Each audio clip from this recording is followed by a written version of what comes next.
Today's lesson is about a decision that did nothing less than change the world. As a refresher, this podcast is about creating ahas in your own decision-making. It's about provoking ways of thinking about your own processes and your people and your leadership in ways that shift so that you get the decision right when it matters the most. This is one of those decisions that we'll walk through. The technique that I want to use today, this is a particularly powerful story. It is laden with all kinds of backstory and geopolitical intrigue, and it's at the height of the Cold War, and there's military strategy and intelligence strategy involved, as well as domestic politics. And I'm going to strip all of that away and create a sprint to get our heart rate up, to connect the dots faster, because sometimes that provokes a shift, and focus in just on the decision-making aspects of one particular moment or two particular moments in history.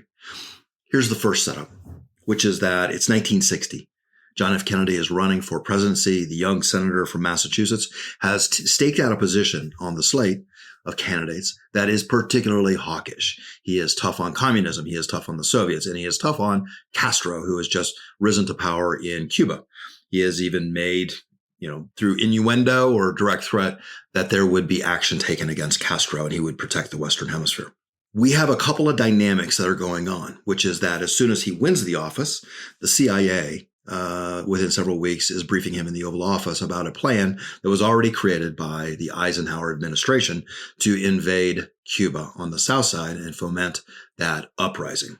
Kennedy takes that plan and takes it as his own.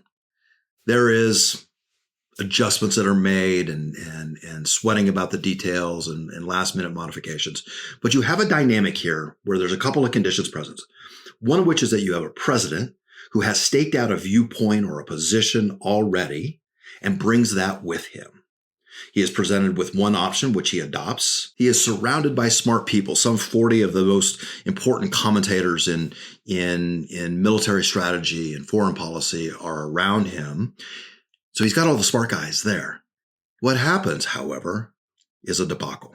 This is the Bay of Pigs. There was an invasion. A group of expats and refugees, Cuban, were shuttled into the south side of Cuba, and within 3 days, they were either killed or imprisoned. It was a debacle. Several things happened, one of which is tensions with Cuba rose, tensions with Castro rose. Castro was now validated, and his power increased.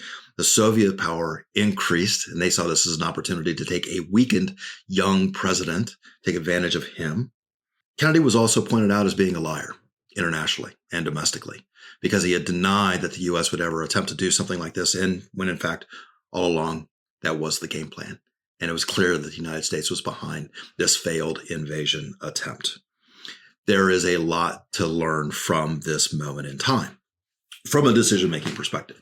First of all, we have a leader who has an opinion that they set forth at the outset. What I want you to do is think about your own decision-making processes and how you come into the meetings, how you come into these big decisions, the process that has led up to that, whether it's taken days, weeks, months to get to that particular place. Think about the CEO who walks into a decision-making process and says, here's my viewpoint, here's my opinion. What happens then? Second of all, we are surrounded by a team of very smart people. But what happens when the leader provides the trophy or the arc on the horizon that we're going to go for is that they tend to then conform. They get into that slipstream behind it. Why? Because they want to be part of that decision-making apparatus. The closer to power results in benefits for them, which is that you are closer to influence, you have access, you're closer to investment capital and budgets, your career has the potential to rise. Versus those who tend to be dissenters or outliers or even outcasts, then become a second-class citizen. Their careers are more difficult. Their voice is shunted. They do not have access to the capital. They do not have access to the president, or in the company situation, to the CEO. You create a class of insiders and outsiders and a hierarchy in the decision-making process. There is something else going on here too, which is particularly treacherous, which is that if you are inside that process, which is flawed by its design, it goes unnoticed by those participants, by the very people who are committing it. They are inside the whale. They can see what's around them, but they can't see or describe what the whale looks like on the outside. The process gets distorted, and they consequently, 40 advisors and the President of the United States made a very reckless decision that ended very poorly.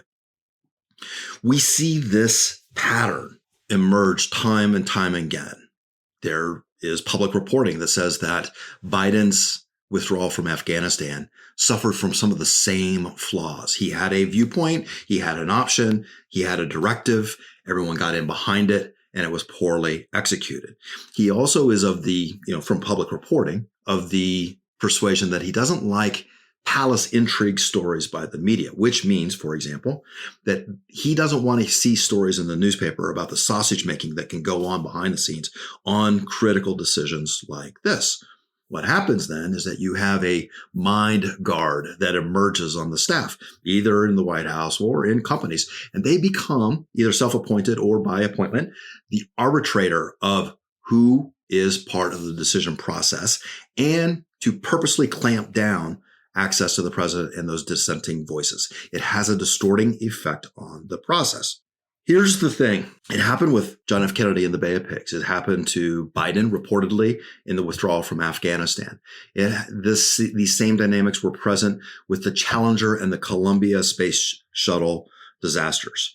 It was true with Iran-Contra, all on the political side. It was true with WorldCom, Enron, Lehman Brothers, the 2008 financial crisis, Silicon Valley Bank earlier this year. Throughout, and these are the headlines. These are the big disasters that are publicly reported upon. But within companies or organizations, enterprises that are between 10 employees and 10,000 employees, public or private, this same dynamic is negatively impacting the quality of the decision-making and the probability of a successful outcome. Okay? Lesson number 1, focus on the quality of the ideas over the power in the process. What's going on in the flawed process is that the decision-making is really an exercise in power amongst the participants. It's an exercise in power by the president, in JFK's case, or the CEO, where they want to control the decision path. They set forth the mark to hit, and then everybody gets into line to make that happen. And so you have people that will agree with the strategy, maybe tinker with the edges so that they seem like value-add contributors. But then you create outliers, the dissenters, the different thinkers, the creatives who do not have a voice and do not get included into the process or are a secondary step away associated with it.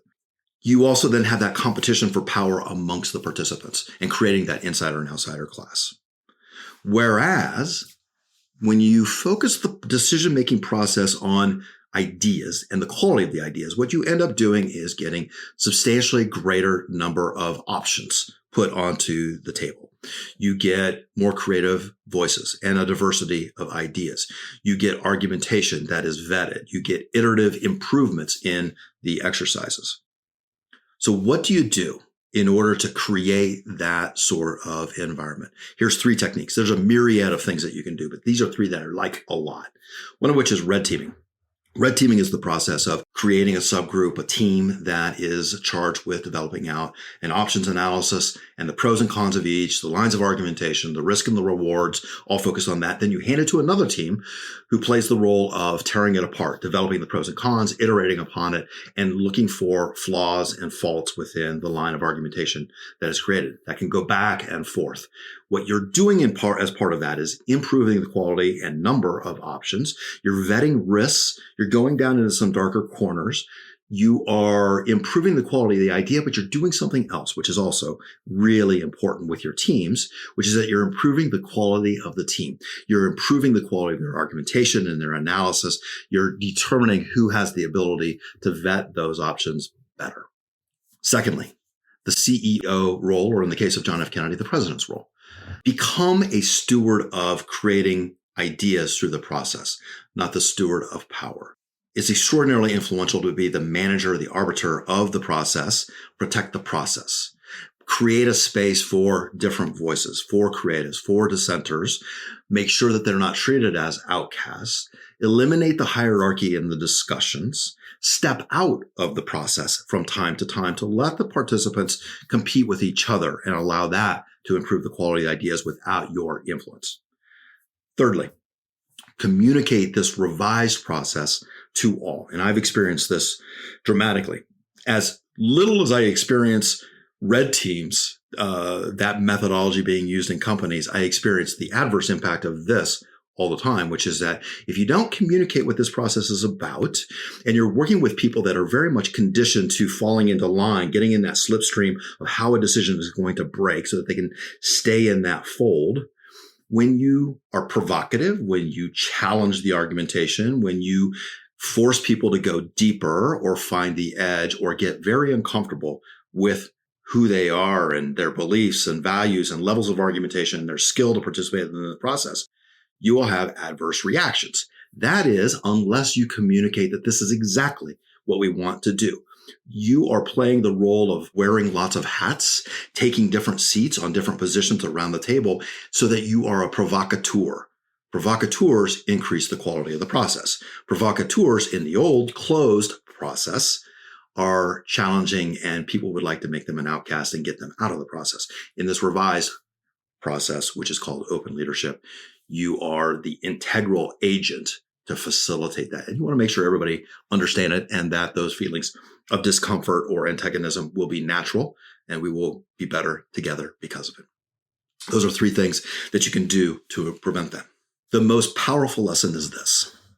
When President Kennedy started out his leadership as the president in 1961, he embraced a style of leadership which was closed leadership. His voice was first. He had to back up the commitments and the threats that he had made before that. He drove the process. He allowed insiders and outsiders to be created. He allowed very similar voices to reinforce each other. He changed that within the span of 18 months. He completely redesigned the decision-making apparatus around national security-related issues, which is also where the White House Situation Room came from, but did other things as well to create that environment of significant debate that focuses on creating more options and iterating on the arguments and looking for risks and understanding the rewards of the outcome, and much less so about the power of the presidency or the power of the participants. The subtlety here is that true power is in creating the highest quality ideas that you possibly can.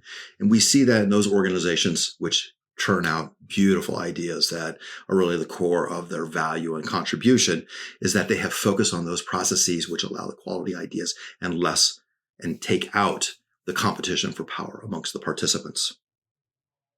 Your assignment is to think about this in the way that John F. Kennedy thought about his decision-making and completely turned it on its head over the span of 18 months to go from the low point in his presidency, which was the Bay of Pigs, to the high point, which was the Cuban Missile Crisis, and an options analysis that initially, when it was put on his table, said, go attack the Soviets as they bring nuclear weapons across the Atlantic and do it now. That was the singular option that was presented to him, and it changed to become a blockade of Cuba, and is generally regarded as the high point of his foreign policy experience and the high point of his presidency. He did that. He went from the low to the high, not through force, not through the military strategies, but instead by changing the decision-making style and patterns and processes within his national security apparatus. You can too. So the assignment is this, which is, how do you change your decision-making apparatus, your processes, how you think about it within your organizations, within your company, within your teams, to go from a closed leadership style to an open leadership style. That's all for now. I look forward to talking to you soon.